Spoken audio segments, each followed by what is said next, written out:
In this video, we're going to learn how to connect to a server and create a database using PHP. So first of all, let's go to our file FTP. Let's make sure we back up our previous file to our computer.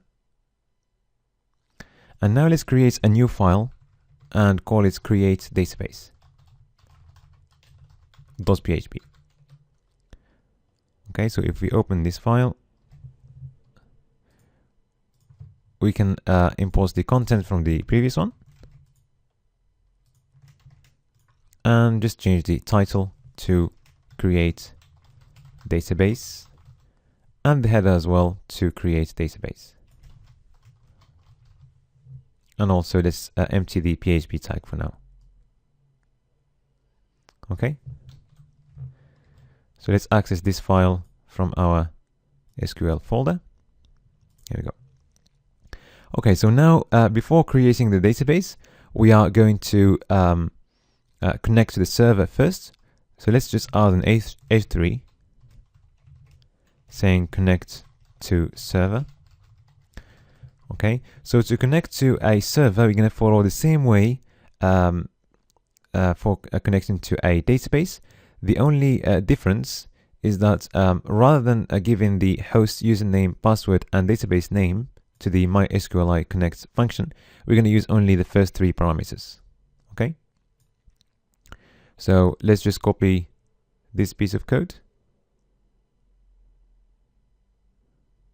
Okay, let's copy the whole thing, and I'm going to paste it there. Okay, and let's just uncomment all this. So we're going to define a link variable.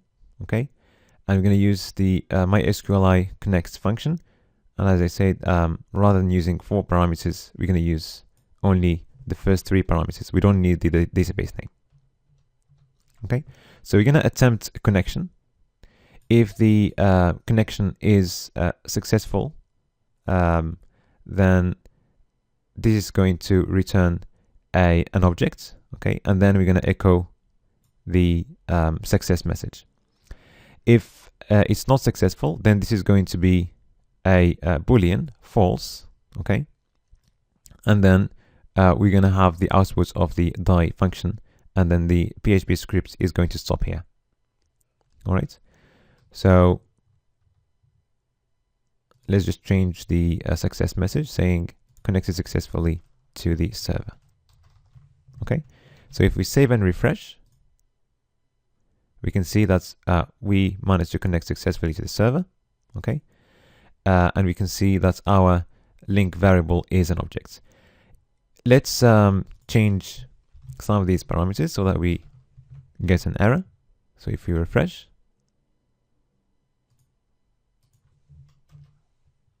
now we can see the error message there, which is the output of our die function.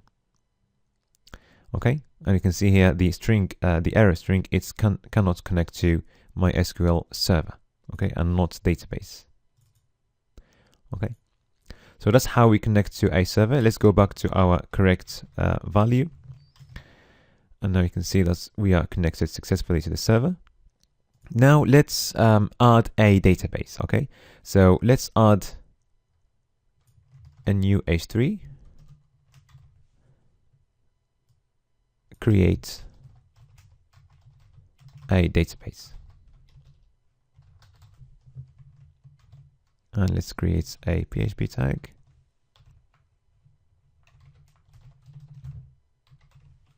All right. Okay, to create the database, we're gonna need to write an SQL query. Okay, so the SQL query is going to store, we're gonna store it inside a variable SQL. Okay, so the query is going to go inside quotes, double quotes, and we can write our query there. So to create a database, we're gonna write create, okay, database, and then we can choose a name for our database. So for example, let's create a store database, for example. Okay, that's a simple SQL query. So our query now is stored inside the SQL variable. So now to execute the query, we are going to use a function mySQLi query. So this function is going to perform a query on the database. Since we are just creating a database, it's going to perform the query actually on the server and creates a database for us. Okay, so the function mySQLi query is going to return an object if it's successful. Otherwise, it is going to return a Boolean false. Okay, so to check if the query has been successfully executed, we can just check the condition mySQLi query, or the return of the function mySQLi underscore query. And this function is going to take a couple of parameters. So the first parameter is going to be the link variable or the link object. Okay, and the second argument is going to be the query to execute. Okay, so if it's successful, we are going to echo a paragraph saying that database store was created successfully. Okay.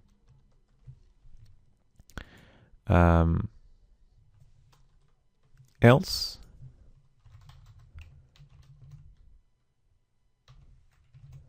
we are going to echo. So let's have a string error, okay, and then we can say enable to execute the query, okay, and we can just copy the variable SQL here, okay. And if we want to, we can add the error string of the corresponding to the query. So we're going to use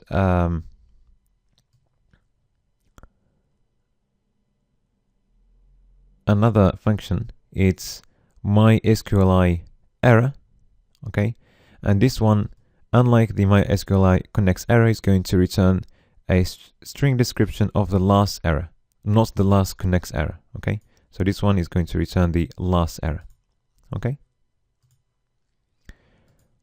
So mySQLi underscore error, and it's going to take as a parameter the variable link, okay.